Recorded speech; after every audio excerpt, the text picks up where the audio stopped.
Share lagi. Nah, tadi dari artikel ini, tadi tentang palamas, berarti kita bisa menyatu atau mengenal Allah berdasarkan kasih karunia. Ya. Yang kedua, tentang orang lumpuh ini, apa yang kita pelajari? Tuhan tidak hanya mengampuni dosanya, tetapi juga menyembuhkan kelumpuhan tubuhnya. Nah, ini kita mau dalami ini. Tentang, menarik ya, tentang kisah orang lumpuh yang digotong oleh 4 orang temannya, terus diturunkan dari atap rumah, ya, dan Tuhan menyembuhkan dia seketika itu juga. Gitu, oke, coba kita lihat ini ya. Nah, tapi sebelum ke situ, lihat ini yang kalian perlu ambil kan, poin 1 tentang pengalaman, poin 2 tentang orang lumpuh dari artikel ini. Begitu, ya. Orang lumpuh ini apa? Tuhan menyembuhkan fisik dan rohnya, fisik dan jiwanya. Jadi kita diselamatkan, kita menyatu dengan Allah itu bukan hanya tubuh aja, tapi jiwa, atau bukannya jiwa aja, tapi itu tubuh. Begitu, paham nggak? Ya. Nah, Tuhan menyembuhkannya tentu melalui apa? Energinya. Waktu Tuhan mengatakan bangkitlah, apa yang keluar dari tubuh Kristus? Energi. Seperti saya memukul dinding ini, apa yang keluar dari diri saya? Energi. Nah, seperti Yesus mengatakan, bangkit kamu, angkat tilangmu. Langsung dia bangkit. Yang menyembuhkannya adalah Kristus melalui perkasaan oleh firman-Nya. Tapi itu adalah energi yang keluar. Ya.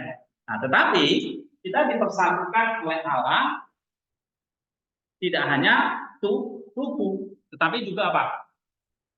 Jiwa. Jadi lengkap. Ya. Memang pada zaman itu ada yang berpandangan tubuh itu jahat, jiwa itu baik. Nah, jiwa terperangkap di dalam tubuh, ya, sehingga membuat jiwa itu jadi lumpuh. Jiwa itu hanya menuruti keinginan tubuh. Padahal tubuh itu bisa sakit, bisa menderita, bisa luka, dan bisa mati. Nah, jadi tubuh itu bukan sesuatu yang baik. Dia punya sifat-sifat yang tidak kekal, sifat-sifat yang buruk. Tubuh itu harus dipuaskan, ya. Tubuh itu harus disenangi oleh jiwa. Nah, makanya tubuh itu dianggap tidak baik. Nah, tetapi dalam konsep Alkitab yang diajarkan oleh Tuhan, Tuhan ternyata menyembuhkan kelumpuhan tubuh. Berarti tubuh itu penting. Karena tubuh itu juga ciptaan Allah yang baik, yang bersatu dengan jiwa atau roh kita. Jadi manusia itu ya tubuh dan rohnya, atau roh dan tubuhnya. Nah, itulah dua-duanya yang berpartisipasi di dalam Allah melalui energi. Ya. Nah, itu tentang minggu orang lumpuh itu. Ini sampai kamu belajar atau tidur? Kalau ngantuk cuci muka. Nah, kamu udah besar. Oke, kalau kuliah ngantuk-ngantuk ya kamu nggak dapat apa-apa. Oke. Nah, sekarang coba baca Markus 12 ayat 1 sampai 12. Nih, baca nih sapa nih ngantuk-ngantuk.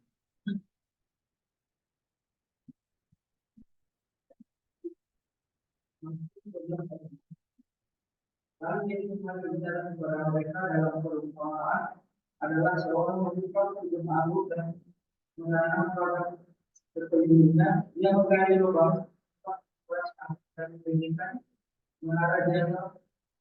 Kemudian dia menyewakan semua itu kepada penjara, lalu berangkat ke negeri lain. Ketika sudah dia menyuruh orang nakal kepada saudara-saudara itu mungkin menerima sebagian dari hasil bukti dan dari mereka. Tapi mereka menangkap hamba itu dan membunuhnya, lalu menyuruhnya pergi ke tangan hamba. Kemudian dia menyuruh seorang hamba lain kepada mereka, orang lain, mereka berikut luka kepalanya. Bukan, Markus 2 ayat 1 sampai 12.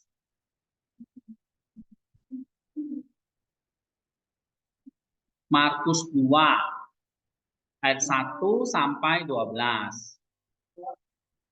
Yang sudah lewat beberapa kali waktu sudah lagi ke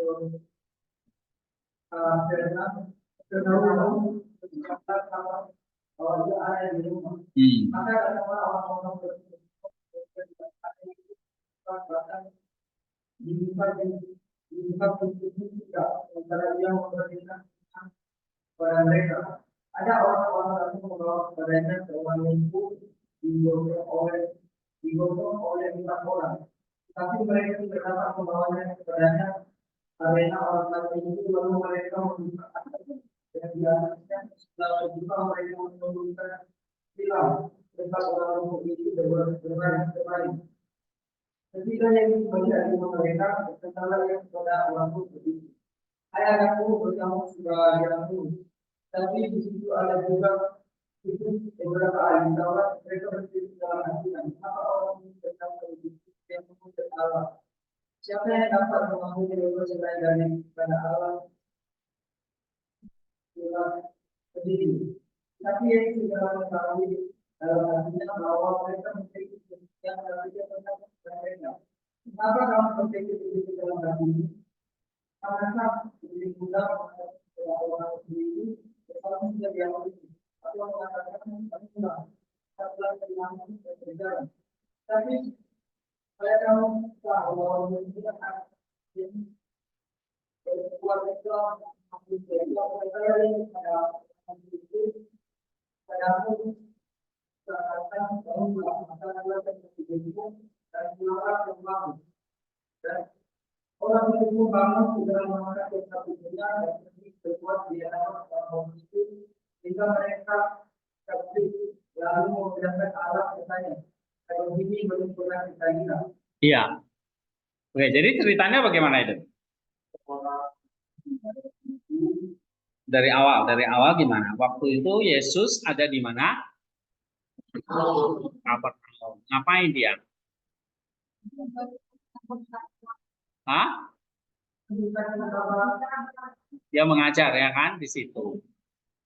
Oke, terus apa lagi? Hah? Ya, banyak orang datang kan, berkerumun di sana. Sampai sesak rumah itu, ya kan? Waktu Yesus ngajar, banyak yang datang mendengarkan firman. Lalu tiba-tiba ada orang-orang datang membawa seorang lumpuh. Nah, karena rumah itu penuh sesak, akhirnya diturunkan dari mana? Ya. Lalu apa yang terjadi? Hah? Apa yang terjadi di situ?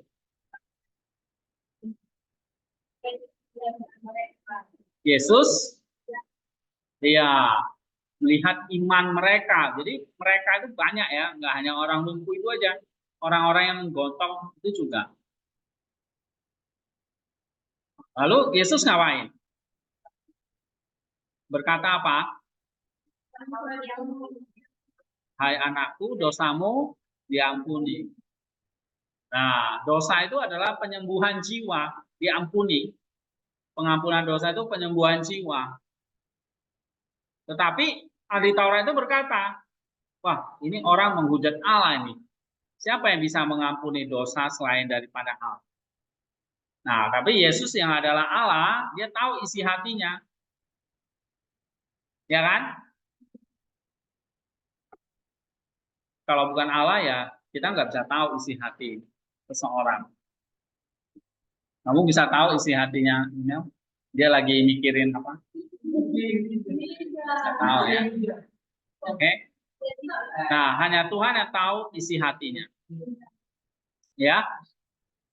Nah, tetapi karena Tuhan tahu isi hati ahli Taurat itu, maka Yesus menjawab apa kepada mereka?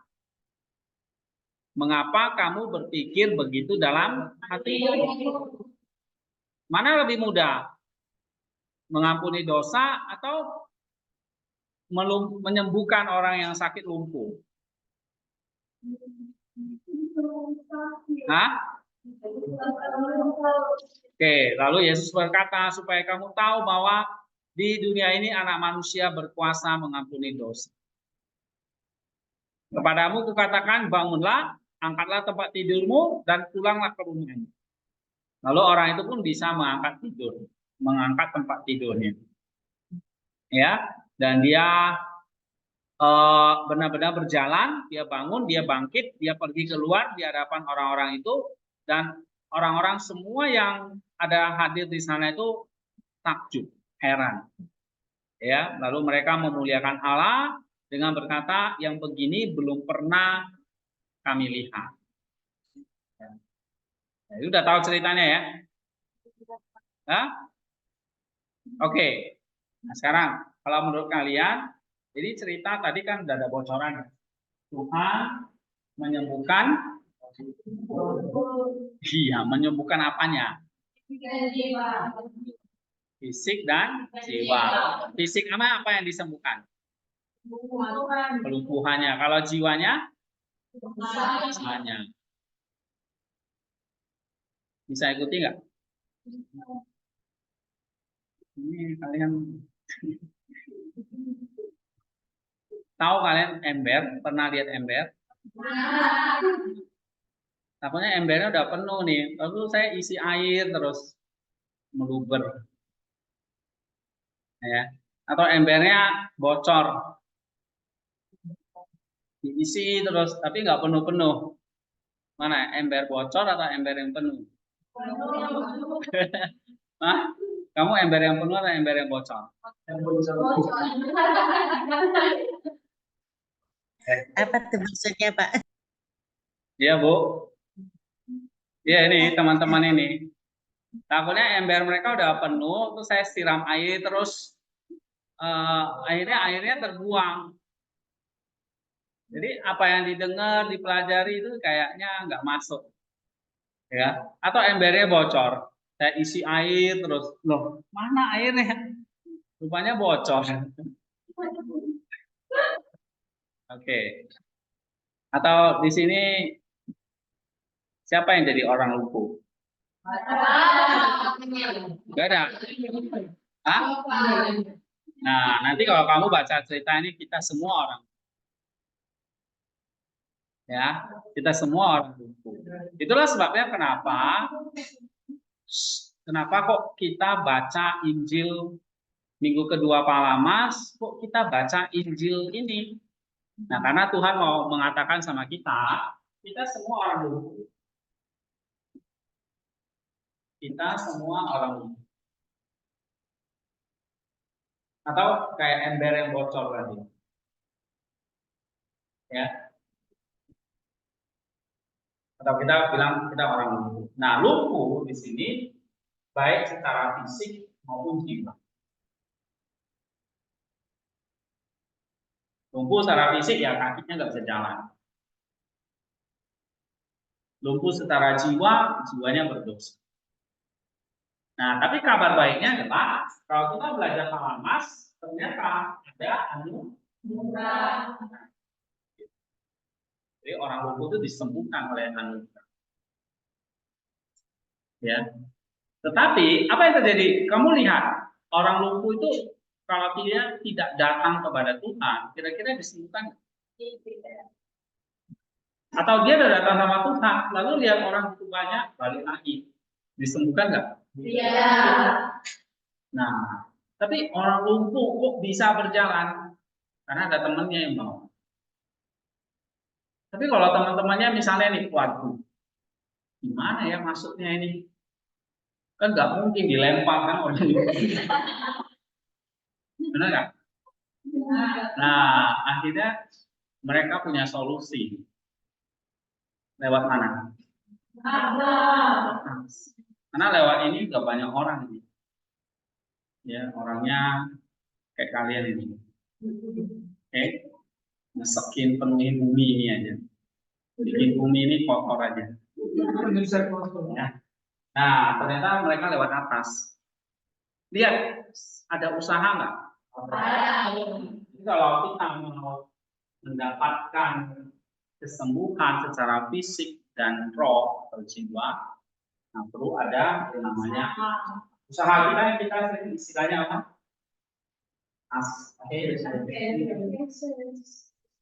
Ya, yang dimulai dari iman. Oke, nah kita mau bahas nih ya.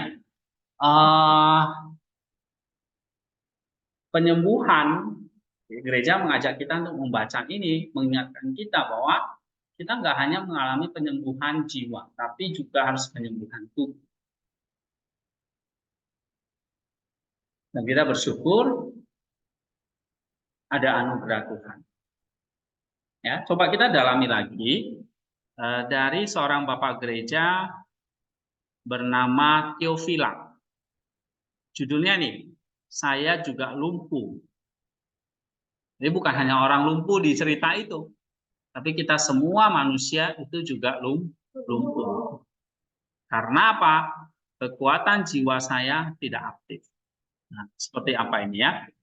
Coba baca Markus 1, 12, 1 sampai 5. Oke, Sofia baca yang keras.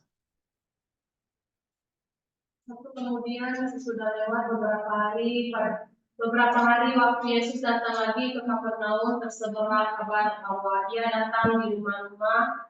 Lalu datanglah orang-orang berkerumun sehingga tidak ada lagi tempat, bahkan di depan pintu pun tidak. Perhatikan. Sementara ia memberitakan firman kepada mereka. Ada orang-orang datang membawa kepadanya seorang lumpuh digotong oleh 4 orang, tetapi mereka tidak dapat membawanya kepadanya karena orang banyak itu. Lalu mereka membuka atap di atas Yesus. Sesudah terbuka, mereka menurunkan tikar tempat orang lumpuh itu berbaring. Ketika Yesus melihat iman mereka, berkatalah ia kepada orang lumpuh itu, "Hai anakku, dosa-dosamu sudah diampuni." Iya. Yesus pertama kali ngomong dosamu diampuni. Dia nggak ngomong, kamu berjalan, enggak. Berarti ini di sini terjadi kesembuhan apa dulu? Jiwa. Ya. Sekarang komentar dari Theophila ini apa? Baca lagi. Apa maksudnya sesudah lewat beberapa hari? Theophilus di sini menafsirkan bahasa Yunani yang agak sulit dalam Perjanjian Baru, yaitu bacanya apa?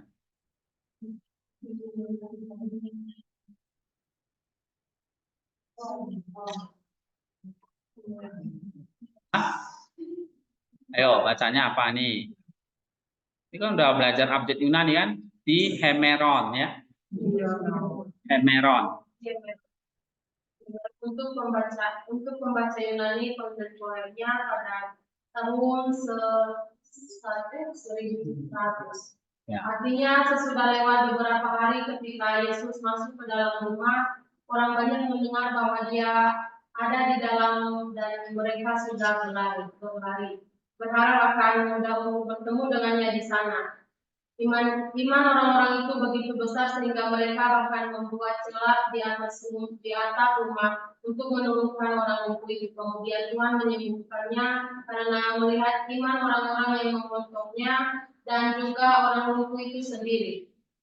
Karena orang lumpuh itu tidak akan mau digontong jika ia sendiri tidak percaya bahwa ia akan disembuhkan. Seringkali Tuhan menyembuhkan orang sakit yang tidak percaya karena iman orang-orang yang membawanya. Demikian pula dia sering menyembuhkan orang yang dibawa kepadanya karena iman orang tersebut, meskipun orang-orang yang membawanya tidak percaya. Pertama-tama dia mengampuni dosa-dosa orang yang sakit dan kemudian dia menyembuhkan penyakitnya karena penyakit yang paling parah terjadi sebagian besar sebagai akibat dari dosa-dosa. Demikianlah Tuhan berkata tentang orang lumpuh dalam Injil Yohanes bahwa orang lumpuh itu orang itu lumpuh karena dosa-dosa. Yohanes pasal 5 ayat 5 sampai 15. Tetapi orang lumpuh dalam Injil Yohanes bukanlah orang lumpuh yang disebutkan di sini. Karena orang lumpuh dalam kisah Yohanes tidak memiliki seorang pun yang menolongnya, sementara orang ini memiliki 4 orang dan orang itu ada di dekat kolam domba. Sedangkan orang ini ada di dalam rumah dan orang yang satu ini berada di Kapernaum. Sedangkan orang yang satu lagi berada di Yerusalem, hanya untuk menyebutkan beberapa perbedaan saja. Tetapi ketahuilah bahwa orang lumpuh yang disebutkan oleh Matius 9 ayat 2 sampai 8 dan orang lumpuh yang disebutkan oleh Markus di sini adalah orang yang sama. Oke, jadi ceritanya nih Theophilus mengatakan apa nih? Kalau kita ringkas, yang penting apa di sini?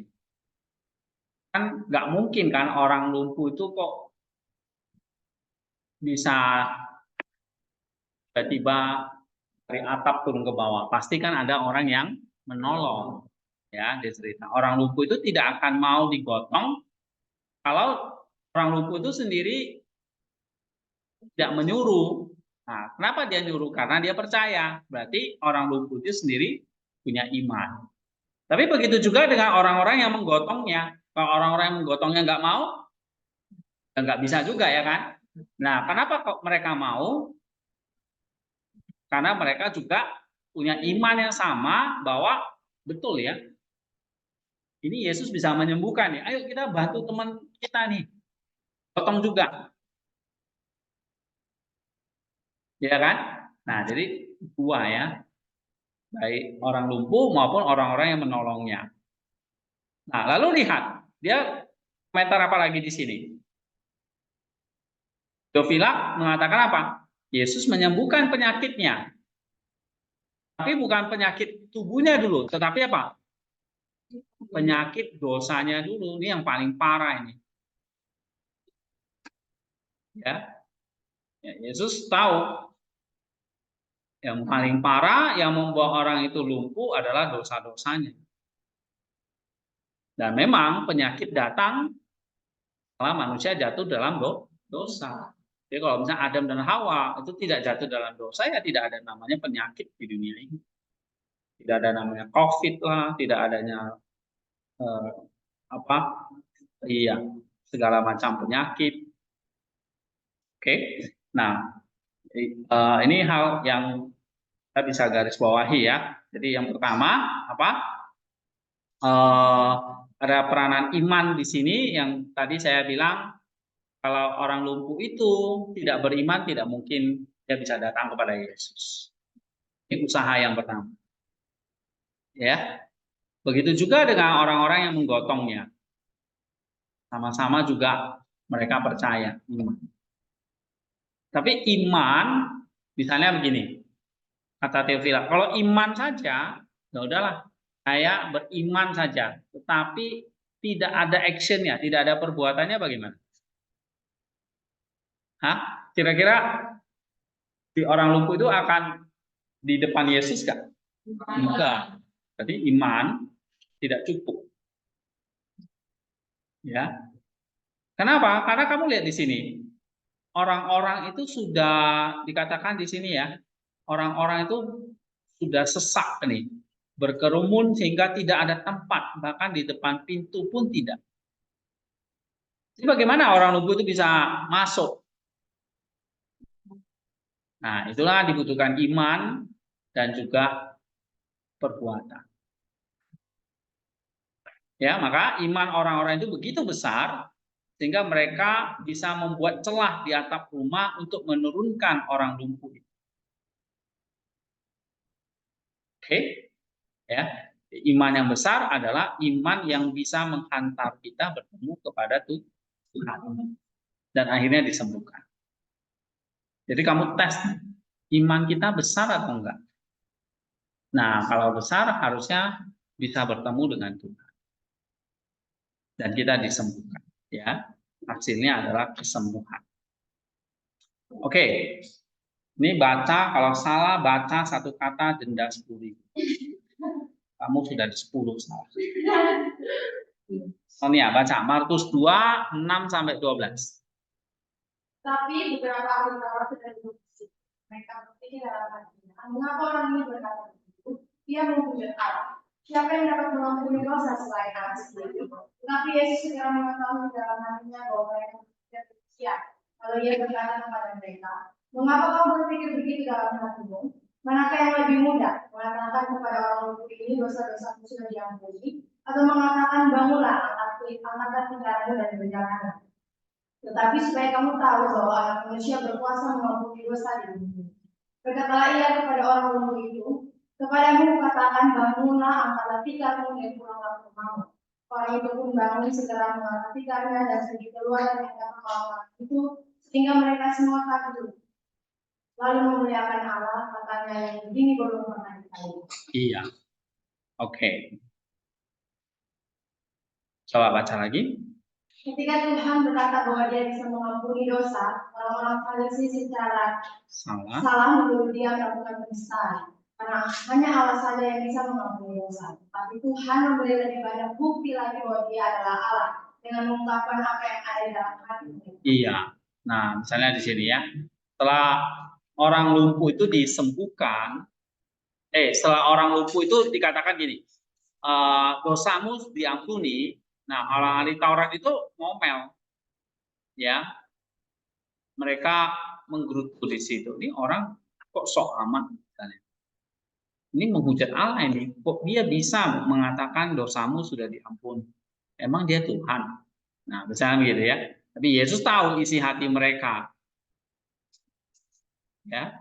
Nah, ini membuktikan bahwa dia bukan hanya manusia, tapi dia juga adalah Allah. Apa buktinya? Dia tahu isi hati mereka. Terus? Hanya Allah saja yang tahu apa yang ada di dalam hati setiap orang, kalau seperti yang dikatakan oleh Nabi, engkau yang mengetahui hati anak-anak manusia. Iya. Meskipun Tuhan telah mengungkapkan pikiran serta mereka, orang-orang Farisi tetap tidak terima. Tidak mengakui bahwa dia yang mengetahui hati mereka bisa menyembuhkan dosa mereka. Iya, terus? Dia menyembuhkan tubuh, Tuhan membuat penyembuhan jiwa menjadi dapat dipercaya. Nah, ini yang penting. Jadi kenapa kok Tuhan itu menyembuhkan tubuh orang lumpuh itu juga? Untuk membuktikan bahwa dia adalah Allah yang juga bisa mengampuni dosa. Nah, ini poin pentingnya nih. Ya. Walaupun Tuhan tahu isi hati mereka, tapi mereka tetap tidak percaya. Nah, Tuhan kasih tunjuk lagi, ini loh. Dia bisa bangun dari kelumpuhan. Paham nggak? Nah, Theophilus mengatakan, dengan menyembuhkan tubuh, Tuhan membuat penyembuhan jiwa orang itu menjadi lebih dapat dipercaya dan pasti. Ya, terus? Konfirmasi yang tak terlihat dengan cara yang iya, kalau mengampuni dosa nggak terlihat kan? Seringkali kita mudah, oke lah, dosamu diampuni. Kita ngomong gitu gampang, karena nggak terlihat. Apa buktinya? Ya buktinya nggak bisa dilihat, diampuni aja. Tapi mana yang lebih mudah atau lebih sulit? Email, bangun, jalan sama orang yang lumpuh. Ya kan? Mana yang lebih mudah? Mengatakan mengampuni dosa atau membuat orang lumpuh berjalan? Mengampuni dosa secara perkataan gitu ya. Kalau bangun orang yang lumpuh itu ya ternyata kalau nggak terbukti kan nggak bisa gitu. Tapi kalau mengampuni dosa adalah sesuatu yang tidak terlihat. Nah, Theophilus mengatakan ini menarik ya, mengkonfirmasi yang tak terlihat dengan cara yang terlihat. Terus? Dan yang lebih sulit dengan apa yang lebih mudah. Meskipun itu tidak tampak begitu bagi orang lain. Iya, padahal sebetulnya bagi Allah mengampuni dosa itu jauh lebih sulit daripada menyembuhkan tubuh. Tetapi bagi kita yang membutuhkan bukti, ya lebih sulit membangkitkan orang lumpuh daripada kita ngomong mengampuni dosa. Oke, terus baca lagi. Karena orang Farisi berpikir bahwa lebih sulit untuk menyembuhkan tubuh sebagai sesuatu yang berbeda. Nah, ngerti ya? Gitu ya. Jadi kalau misalnya Yesus bilang dosamu diampuni, enak aja ngomong kayak gitu. Ya kan? Nah, maka Tuhan tantang mereka. Mana yang lebih mudah? Oke, terus? Dan mereka berpikir bahwa mudah untuk mengatakan bahwa jiwa telah disembuhkan kalau penyembuhan ini tidak terlihat. Iya, jadi orang Farisi berpikir bahwa jiwa lebih gampang kan ngomong jiwa disembuhkan karena nggak terlihat gitu loh. Terus? Mungkin mereka berpikir pikiran seperti ini, lihatlah penipu ini. Dia menolak untuk menyembuhkan tubuh yang terlihat dan malah mengklaim menyembuhkan jiwa yang tidak terlihat. Berkata dosamu telah diampuni. Nah, jadi sebetulnya ini Yesus ini cuma pura-pura jadi Allah. Dosamu diampuni. Dalam hati mereka, kamu Allah nih bisa ngampuni dosa. Sekarang buktikan dong. Kamu ini orang lumpuh bisa berjalan. Nah, Yesus tahu isi hati mereka itu seperti itu. Makanya Yesus juga menyembuhkan. Ya, terus. Tentunya, jika dia mampu, dia akan menyembuhkan tubuh daripada berpura-pura melakukan sesuatu yang tidak bisa. Iya, gitu ya. Ini pikiran licik dari orang Farisi. Terus?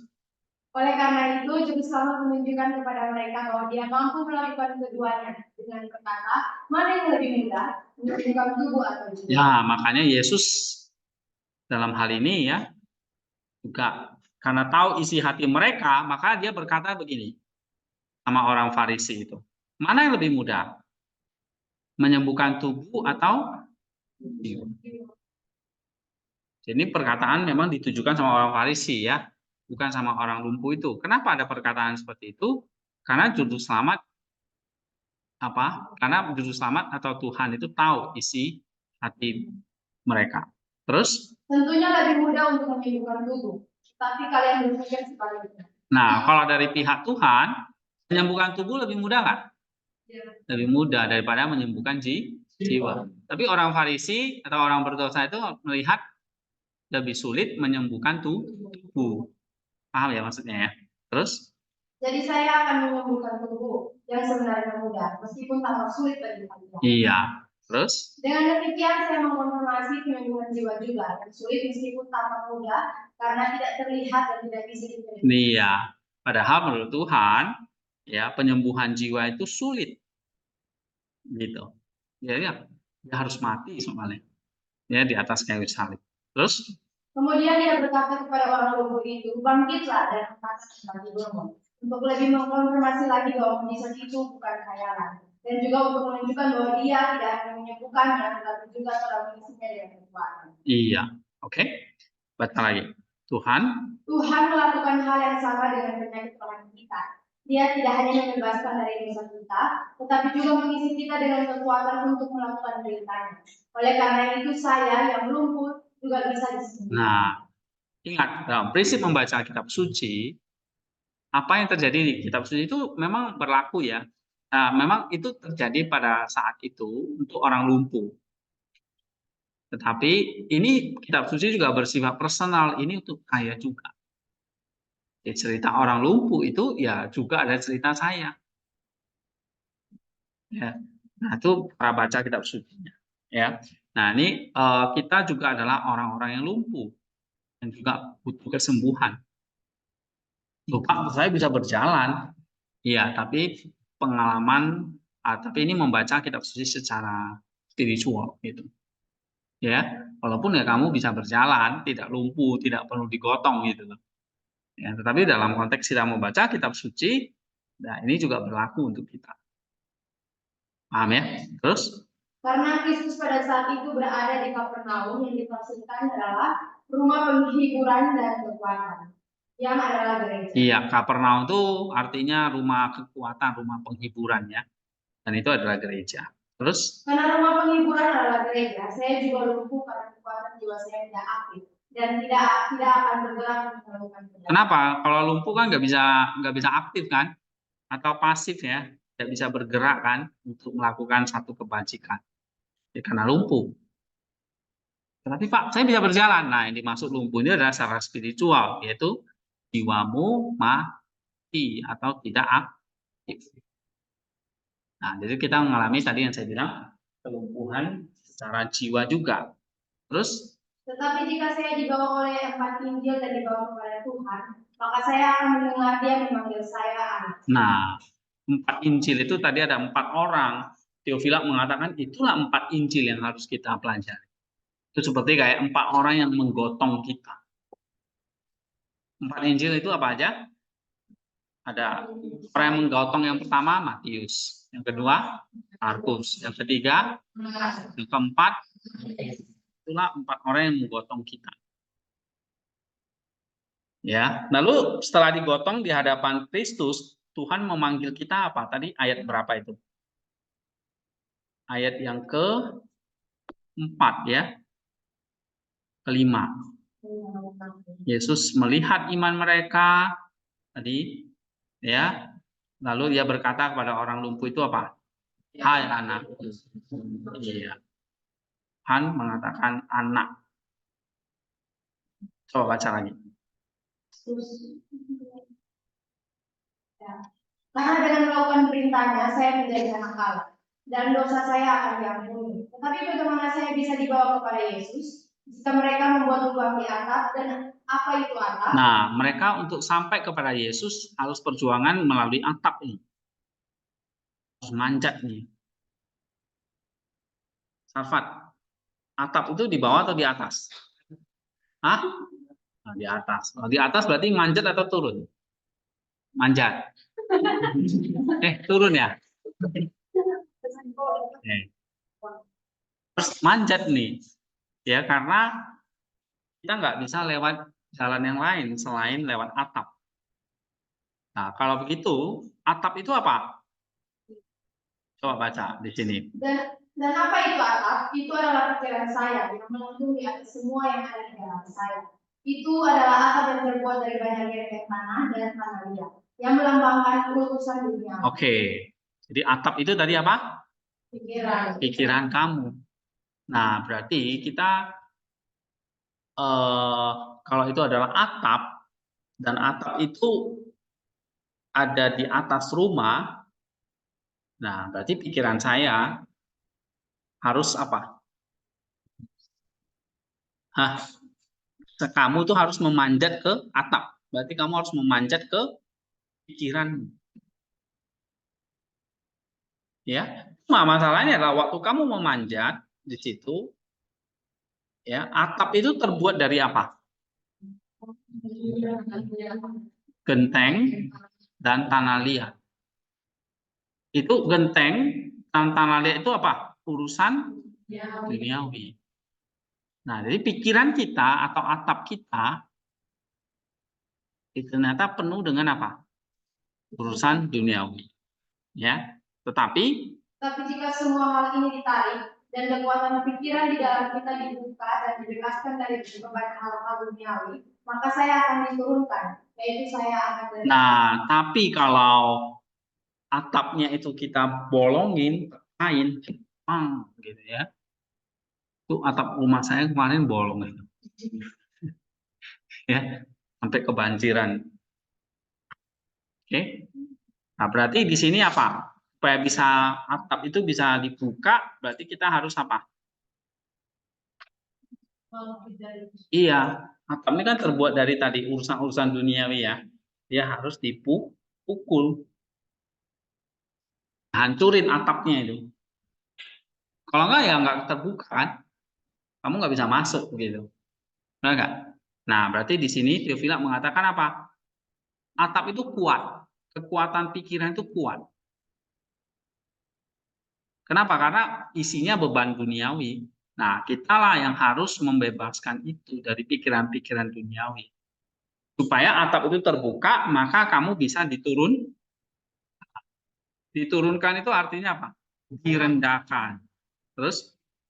Karena saya tidak seharusnya bangkit dalam kesombongan bahwa saya telah dibebaskan dari hal duniawi, tetapi sebaliknya, setelah saya dibebaskan dari hal duniawi, saya harus diturunkan menjadi direndahkan. Iya, setelah saya dibebaskan dari hal-hal duniawi, atap itu dihancurkan, lalu saya harus direndahkan. Dan misalnya kalau 4 orang itu sudah gotong nih, atapnya udah roboh.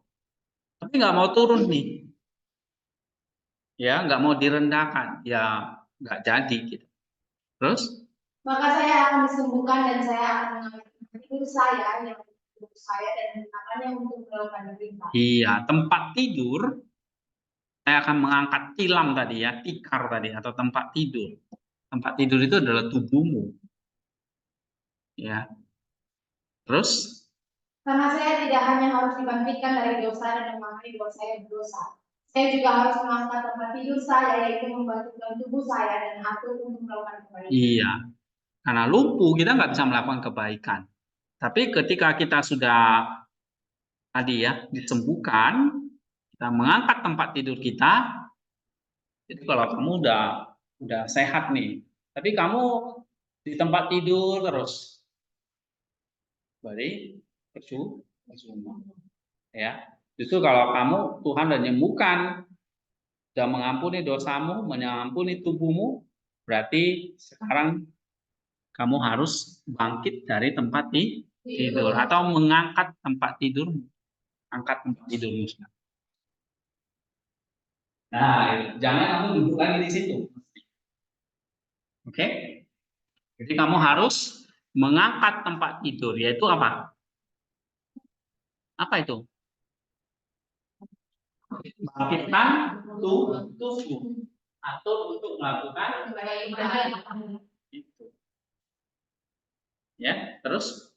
Maka kita juga akan dapat melihat dengan mata rohani, sehingga semua pikiran kita di dalam kita bisa berkata, kita tidak pernah melihatnya seperti ini. Yang berarti kita tidak pernah mengerti sampai sekarang bahwa kita adalah orang lumpuh dan sekarang kita telah disembuhkan. Hanya Dia yang telah dibersihkan dari dosa yang melihat hal-hal sebagaimana. Nah, sampai kita bisa melihat ini. Wah, aku nggak pernah ngalami seperti ini. Kalau kita bisa mengatakan seperti itu artinya apa? Waduh, dosa itu begitu berat dan sekarang dibersihkan. Nggak pernah aku ngalami seperti ini. Nah, pernah nggak kita ngomong sama Tuhan seperti itu ya? Seperti orang-orang tadi yang mengatakan, yang memuliakan Allah lalu berkata, yang begini nih belum pernah kami lihat. Nah, kalau kita bisa mengatakan, yang begini nih yang belum pernah saya alami, itu berarti kata Theophilact itu apa? Hanya dia yang telah dibersihkan dari dosa, melihat hal-hal sebagaimana. Ya, jadi kalau kita nggak pernah mengalami satu pembersihan dosa dari Allah, ya kita menganggap ya semua ya terjadi begitu aja gitu, tanpa ada tangan Tuhan. Pikirannya kita semua bisa sendiri, tidak ya. Oke, dari cerita ini sekarang refleksi kalian 1-2 menit. Apa yang bisa kalian pelajari? Ini ada 2 cerita lagi, ada 2 artikel lagi tentang cerita yang sama. Satu dari ini ya, ini ilustrasinya seperti ini. Ini ada 4 orang ini ya, turunkan orang lumpuh. Oke, lalu Yesus membangkitkan dia. Ini kerumunan orang banyak, ya. Nah ini ceritanya kayak di atap lah ini di sini. Oke. Nah ini renungan yang sangat baik juga. Mungkin kalian sudah baca dari ini ya.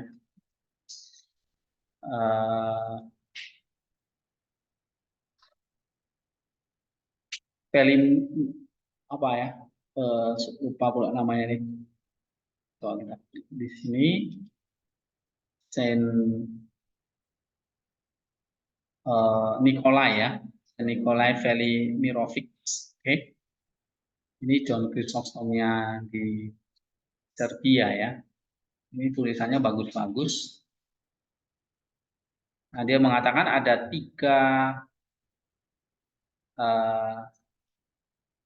cara sebetulnya ya mendekati Allah. Lalu tadi satu lagi dari Palamas. Nah, ini Palamas lebih panjang ini. Nih. Ini juga bagus banget. Nanti kalian bisa baca ya. Ini dari Palamas. Oke, dari kalian apa dong? Apa yang kalian pelajari di sini?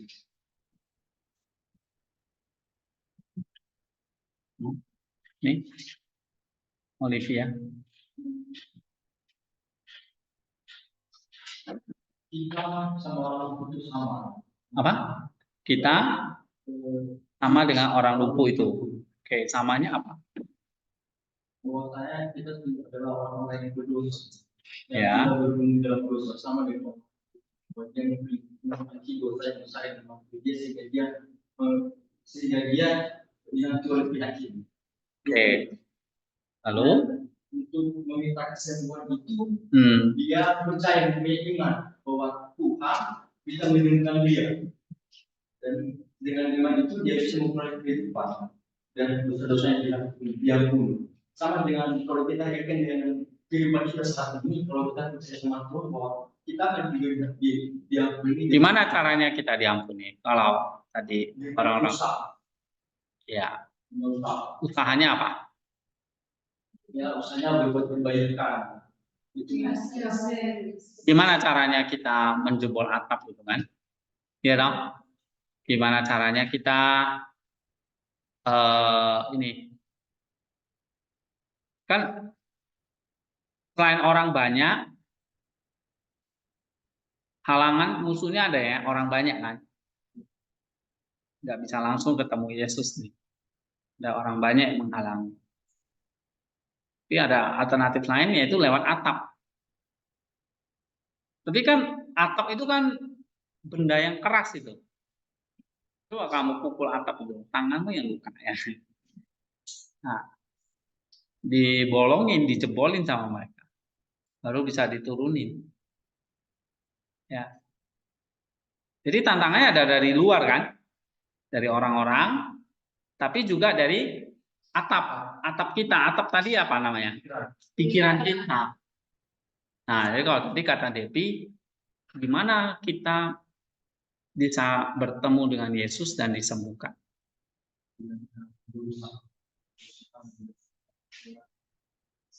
Menyingkirkan atap itu. Apa? Gimana cara menyingkirkan atap? Hah? Atap itu apa? Pikiran kita. Berarti pikiran-pikiran apa? Iya. Nah, makanya pikiran kita kalau masih diliputi oleh hal jahat, ya kita kayak orang lumpuh tadi, nggak bisa ketemu Tuhan, kayak di atas atap terus nih, nggak bisa turun karena terhalang oleh atap tadi. Nah, pikiran-pikiran kita itu bisa menghalangi kita berjumpa dengan Tuhan. Nah, itulah sebabnya pikiran-pikiran itu harus dijebolin. Paham kan maksud saya? Ya, tadi kata Teofila itu, atap itu, lubang atap itu apa? Itu adalah pikiran saya yang melengkung di atas semua yang ada di dalam saya. Atap itu terbuat dari genteng dan tanah liat. Nah, itulah urusan duniawi. Ya. Jadi kadang-kadang memang musuh ya pikiran kita sendiri. Itulah sebabnya kenapa kita diajarin tentang Injil, tentang baca Alkitab, diingatkan lagi ya, Jesus prayer dan sebagainya, supaya ya urusan-urusan dunia ini pikiran-pikiran kita nggak menghalangi kita turun kepada Tuhan. Jadi kalau kekuatan pikiran itu harus dibuka, dibebaskan dari beban-beban duniawi. Pak, nggak mungkin ya pikiran kita disingkirin, namanya orang berpikir. Kita pasti hidup ya pasti berpikir kan gitu kan. Bukan pikiran yang disingkirin, nggak bisa. Tetapi pikiran hal-hal duniawi. Ya. Nah, lalu setelah itu kita mau diturunkan, direndahkan. Diturunkan atau direndahkan itu artinya apa? Ya, kita mau rendah hati, datang kepada Tuhan, ya, mengakui dosa-dosa kita. Begitu. Oke. Nah, maka Tuhan akan berkata, "Anakku, dosa-dosamu telah diampuni." dosa diampuni, habis itu dia akan apa? Bangunlah. Dikatakan di ayat keberapa di situ? Bangkitlah dan angkat tempat tidur. Itu artinya apa?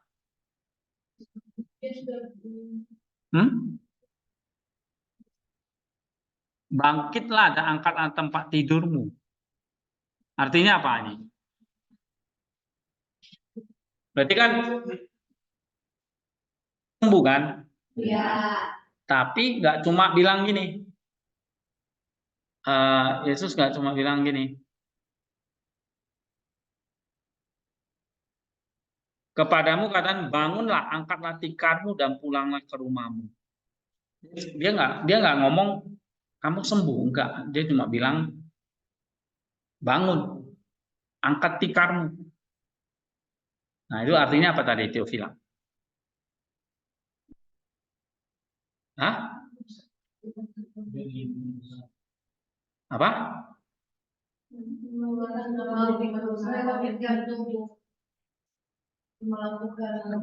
Iya. Artinya kamu sembuh. Sekarang kerjakan kebaikan. Jangan di tempat tidurmu terus. Begitu. Ya, tinggalkan tempat tidurmu sekarang. Bangkit dan kerjakan kebaikan. Nah, itu. Ya, sama seperti kalau kita sakit, ya kita butuh tempat tidur ya. Setelah kita minum obat, kita sembuh, ya jangan di tempat tidur lagi. Kita bekerja lagi. Oke, nah itu yang kita kerjakan. Nah, jadi latihannya adalah, saya ngerti nih, dari cerita ini ternyata pikiran-pikiran saya yang tadi ya, yang jahat misalnya, itu bisa menghalangi saya berjumpa dengan Tuhan. Oke, ada tambahan dari Bu Kesia? Ntar. Maaf Pak, si Amora lagi. Ntar. Iya Pak, memang kalau saya ambil hikmahnya bahwa sakit jiwa ya Pak, sebenarnya yang lebih ini adalah memang jiwa kita yang sakit itu rasanya luar biasa ya. Jadi kalau mungkin hanya lumpuh kan mungkin nggak ini ya Pak, tapi orang yang secara kimiawi lah bahwa sebenarnya justru yang menakutkan itu adalah yang sakit jiwa itu Pak. Dan bagaimana kita sebagai manusia bahwa kita pikiran kita, hidup kita, hati kita tertuju kepada Tuhan kita Yesus. Kalau saya memang secara ini Pak sangat luar biasa. Begitu saya bergabung dengan Soteria ini, saya betul-betul lebih mengerti daripada apa yang kemarin saya tidak tahu dan seperti apa. Bagaimana kita juga mengendalikan hawa nafsu kita, bagaimana kita berpikir bahwa kalau kita bersenter hanya pada Tuhan Yesus, ya pastinya kita ada jalan keluar dalam setiap persoalan dan masalah yang kita hadapi. Jadi betul bahwa pikiran, jiwa kita itu sangat-sangat penting. Makanya bagaimana kita melatih jiwa kita Pak untuk bisa jiwa kita ini tetap sehat, jiwa kita ini tetap memiliki senternya hanya pada Tuhan Yesus dan betul-betul melekat di dalam hati kita, hidup kita, bahkan di dalam darah kita. Itu Pak, terima kasih. Ya, makasih Bu. Ya, benar ya. Aplikasinya ya buat kita tadi Bu Kesia bilang pikiran harus dibebaskan, bukan pikiran itu dihilangin, nggak bisa ya, tetapi sebisa mungkin kita membebaskan itu dari hal-hal yang sifatnya duniawi yang menghalangi kita untuk turun kepada Kristus. Oke, dia menarik ya dari Teofila ini. Oke, sebelum ada yang ngamuk-ngamuk, kita akan selesai. Ya, sudah kasih kode. Si Afif sudah minum. Kafe break dulu Pak. Kafe break dulu Pak. Ya? Kafe break dulu. Iya. Minggu depan libur panjang kita. Ya. Selasa, Rabu, Kamis, Jumat, 1 minggu Bu Kes ya. Tapi Senin Bikin kita acara masih apa, masuk Pak? ya. Hah? Bikin acara apa, Pak? Acara? Nggak tahu nih. Ayolah Pak makan bersama teman-teman. Ah, Jalan-jalan. tupat. Ayo jalan-jalan yuk, ayo. Tanya Pak Hendy. Kalau Pak Hendy setuju, oke aja. Makan bareng, ayo ke pantai, ayo. Kuncinya sama Pak Hendy. Iya.